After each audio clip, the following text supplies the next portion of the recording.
Hello students, आज हम microsporangium या पॉलन सैक का डेवलपमेंट एवं माइक्रोस्पोरोजेनेसिस पढ़ेंगे। तो चलिए स्टार्ट करते हैं। सबसे पहले पॉलन सैक या माइक्रोस्पोरेंजियम के डेवलपमेंट के समय पॉलन सैक के सभी चारों कोनों पर एपिडर्मिस के नीचे जो हाइपोडर्मस सेल्स होती हैं उनमें से कुछ सेल्स अपने आकार में बड़ी हो जाती हैं, उनका केंद्रक स्पष्ट एवं बड़ा हो जाता है, साथ ही उनका प्रोटोप्लाज्म या जीवद्रव्य गाढ़ा हो जाता है, जिसकी वजह से वे कोशिकाएं अन्य कोशिकाओं से अलग दिखाई देने लगती हैं। इन्हीं सेल्स को आर्कीस्पोरियल सेल्स कहा जाता है।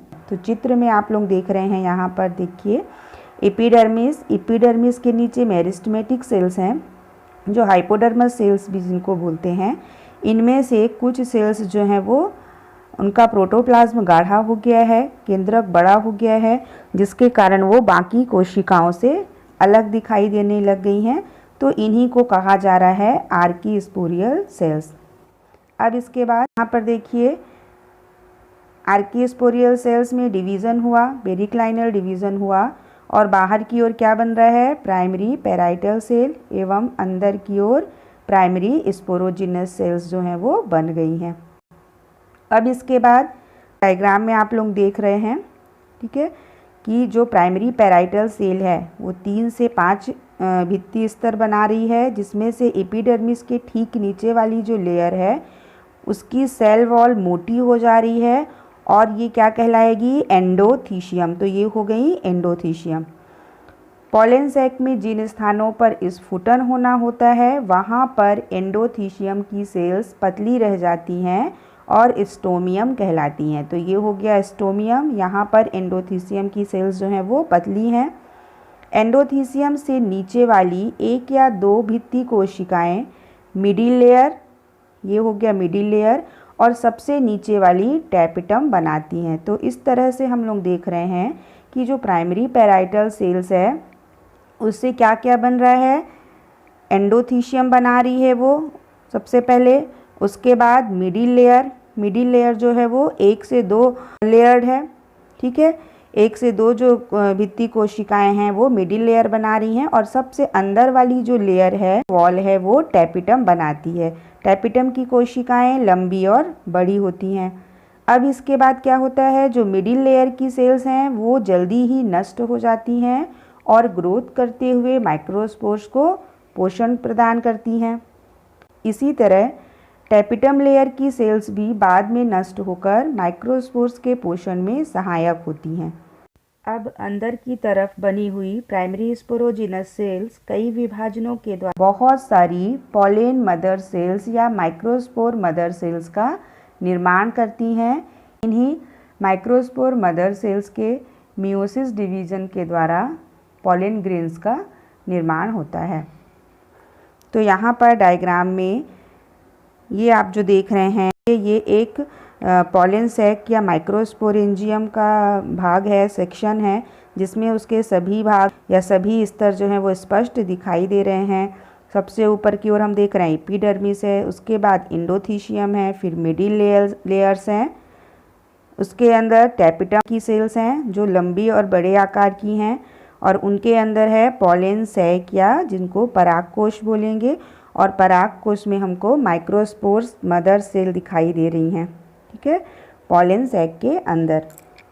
तो ये हो गया पॉलन सैक का डेवलपमेंट या माइक्रोस्पोरेंजियम का डेवलपमेंट किस प्रकार से होता है।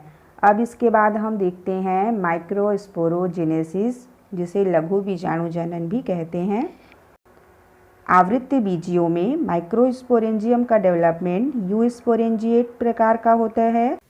माइक्रोस्पोरेंजियम के अंदर माइक्रोस्पोर्स का बनना माइक्रोस्पोरोजेनेसिस कहलाता है।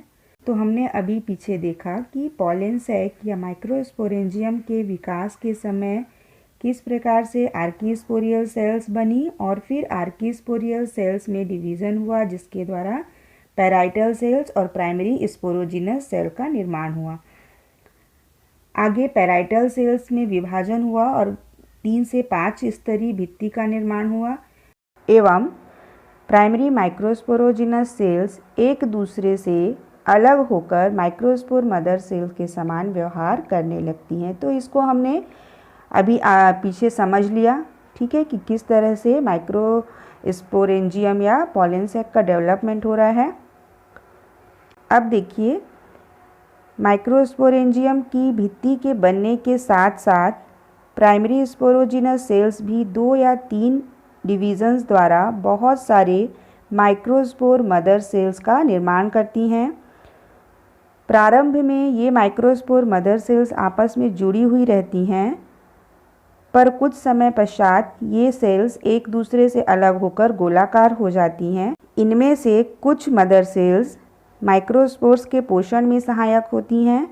अब प्रत्येक फंक्शनल माइक्रोस्पोर मदर सेल जो डिप्लॉयड या द्विगुणित होती है, एक अर्धसूत्री विभाजन तथा सरल विभाजन के द्वारा 4 माइक्रोस्पोर्स का निर्माण करती है, और ये जो माइक्रोस्पोर्स बन रहे हैं ये हेप्लॉयड होते हैं।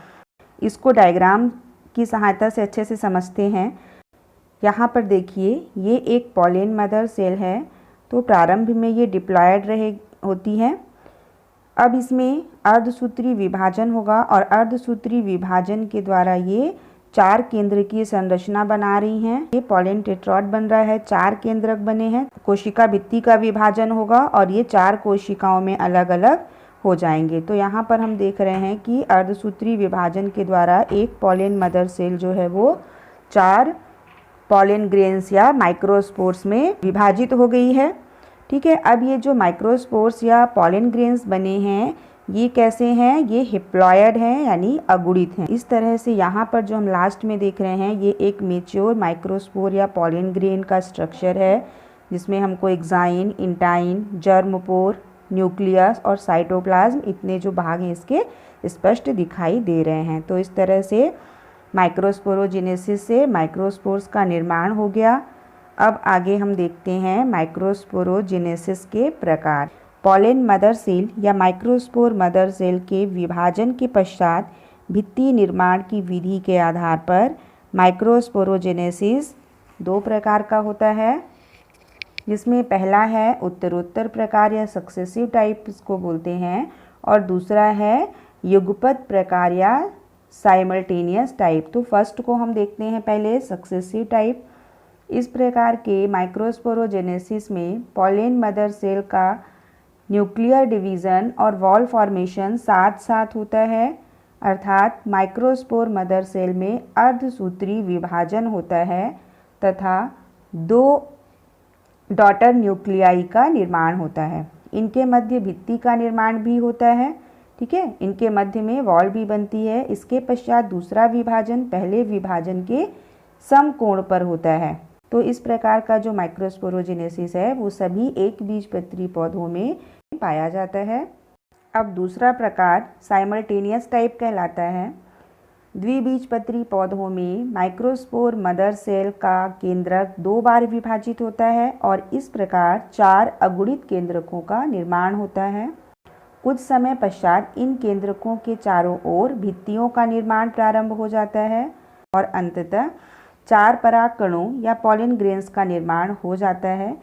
ये चारों पॉलन ग्रेन्स टेट्राहेड्रल रूप में या चतुष्फलकीय रूप में व्यवस्थित रहते हैं, जिसके कारण चारों माइक्रोस्पोर या पॉलन ग्रेन्स एक ही तल में दिखाई पड़ते हैं। इसके अलावा कुछ पौधों में माइक्रोस्पोर मदर सेल में प्रथम एवं द्वितीय दोनों विभाजन अनुप्रस्थ प्रकार का होता है, जिसके परिणाम स्वरूप 4 माइक्रोस्पोर्स का निर्माण होता है जो एक लीनियर टेट्रॉड का निर्माण करते हैं। अब इसके बाद हम देखते हैं एक मैच्योर पॉलन ग्रेन का स्ट्रक्चर किस प्रकार से होता है। पॉलन ग्रेन अथवा हेप्लॉयड माइक्रोस्पोर मेल गैमेटोफाइट की प्रथम कोशिका होती है। यह आकार में गोल या अंडाकार होते हैं एवं 2 आवरणों से आच्छादित या कवर्ड होते हैं। तो यहाँ पर डायग्राम में आपको एक मैच्योर पॉलन ग्रेन जो है वो स्पष्ट रूप से दिखाई दे रहा है। चिकना एक्साइन जो है वो खुरदुरा होता है, ठीक है, कठोर होता है। उसके अंदर इंटाइन दिखाई दे रहा है, ये चिकना होता है, पतली भित्ति वाला होता है। इंटाइन के अंदर हम देख रहे हैं उसके अंदर कोशिका द्रव्य या साइटोप्लाज्म है और बीच में न्यूक्लियस या केंद्रक स्थित है। तो ये हो गया। साथ ही यहाँ पर आपको एक्साइन में जर्मपोर दिखाई दे रहे हैं। तो ये हो गया एक मैच्योर पॉलन ग्रेन का स्ट्रक्चर। अब हम बात करते हैं परागकोश के स्फुटन की, डेसेंस ऑफ एंथर। तो जैसा कि अभी पीछे स्पष्ट हो गया कि पॉलन सैक के डेवलपमेंट के समय मिडिल लेयर और टैपिटम लेयर काफ़ी पहले ही नष्ट हो जाते हैं, जिससे पॉलन सैक वॉल में केवल एपिडर्मिस और एंडोथीशियम बचे रहते हैं। सामान्यतया स्फुटन लॉन्गिट्यूडनल स्लिट्स बनने से होता है। कुछ पौधों में स्फुटन टर्मिनल स्लिट्स अथवा पोर्स के बनने से भी होता है। मैच्योर होने पर जब एंडोथीसियम से वाटर लॉस होता है तो इन सेल्स की बाह्य पतली भित्ति अंदर की ओर सिकुड़ जाती है, जिससे स्टोमियम की सेल्स पर दबाव पड़ता है।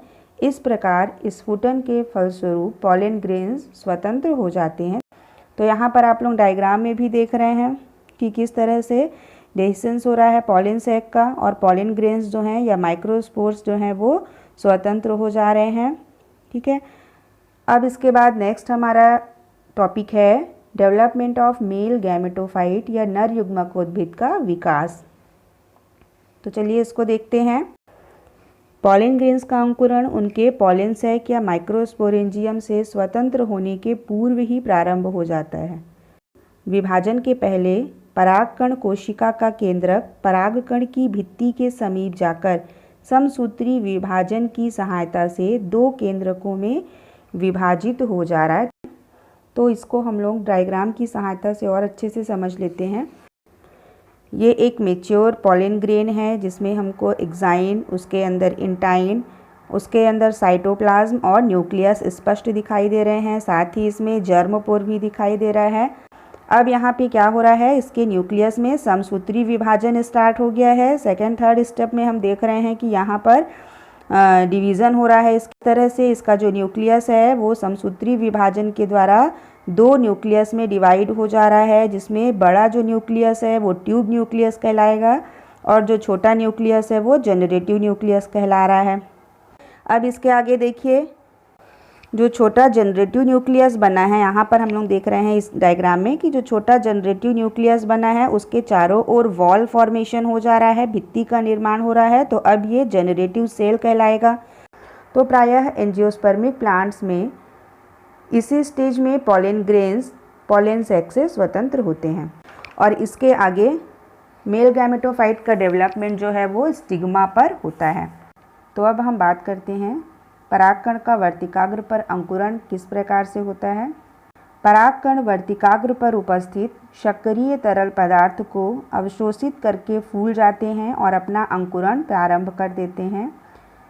सबसे पहले इनका इंटाइन एक्साइन में स्थित किसी एक जर्मपोर से एक ट्यूब के रूप में बाहर निकलता है। इस ट्यूब को पॉलन ट्यूब कहते हैं। चित्र में आप लोग देख रहे हैं। अधिकतर पौधों में पॉलन ग्रेन से एक पॉलन ट्यूब का निर्माण ही होता है, परंतु कुछ पौधों में एक से अधिक पॉलन ट्यूब भी बन जाती है, जैसे कि मालवेसी और कुकुरबिटेसी कुल के सदस्यों में एक से अधिक पॉलन ट्यूब बनती हैं। तो जैसा हमने अभी पीछे पढ़ा, पॉलन सैक से बाहर निकलने के समय पॉलन ग्रेन में एक बड़ा वेजिटेटिव न्यूक्लियस और एक छोटा जनरेटिव सेल होता है। पॉलन ट्यूब की वृद्धि के समय पॉलन ग्रेन में स्थित वेजिटेटिव न्यूक्लियस और जनरेटिव न्यूक्लियस सहित सारा पदार्थ जो है वो कहाँ आ जाता है, पॉलन ट्यूब में। इसके बाद शीघ्र ही जनरेटिव न्यूक्लियस दो मेल गैमेट्स में विभाजित हो जाती है। अतः पॉलन सैक से स्वतंत्र होने के पूर्व पॉलन ग्रेन में 3 केंद्रक हो जाते हैं। डायग्राम में आप लोग देख रहे हैं कि जो जनरेटिव सेल है वो 2 मेल गैमेट्स में डिवाइड हो जा रही हैं। तो इस तरह से पॉलन सैक से स्वतंत्र होने के पूर्व पॉलन ग्रेन में 3 न्यूक्लियस हो जाते हैं। कुछ समय पश्चात वेजिटेटिव न्यूक्लियस या ट्यूब न्यूक्लियस जो है वो नष्ट हो जाता है। अब पराग नली वर्तिका नली की लंबाई के अनुसार बढ़ती रहती है और वर्तिका या स्टाइल द्वारा होती हुई ओव्यूल के पास पहुंच जाती है। इसके पश्चात फर्टिलाइजेशन की क्रिया होती है। तो इस तरह से आज की हमारी क्लास में बस इतना ही। ये टॉपिक हमारा कंप्लीट हुआ।